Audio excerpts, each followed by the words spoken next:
Թուրքիայի քաղաքական կյանքում հերթական ցնցումն է։ Դատարանի որոշմամբ Հանրապետական ժողովրդական կուսակցության ղեկավարի պաշտոնը կորցրած Օզգյուր Օզելը 80 օրենսդիրների առջև հայտարարել է, որ հեռանում է կուսակցությունից և ստեղծում նոր քաղաքական ուժ։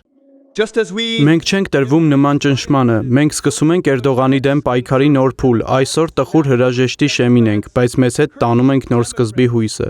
Այդ հայտարարությանը նախորդել է ամիսներ տևած քաղաքական ճգնաժամը։ Դատարանը անվավեր է ճանաչել Ժողովրդահանրապետական կուսակցության 2023 թվականի համագումարը և կուսակցության ղեկավարի պաշտոնում վերականգնել նախկին առաջնորդ Քեմալ Քլչդարօղլուին։ Օզելի թիմը սա քաղաքական միջամտություն է համարում և մեղադրում իշխանությանը ընդդիմադիր ամենահին կուսակցությունը կազմաքանդելու համար։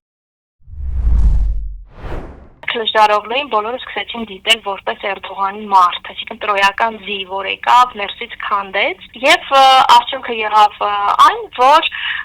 երկու կողմերը որևէ տիպի համաձայնության չհասան, եւ արդեն ակնհայտ էր, որ կուսակցությունը պառակտվելու է, եւ փաստորեն երեք մենք արդեն լսեցինք այդ մասին, որ ոչ միայն պառակտվում, այլ նոր կուսակցություն է ստեղծում։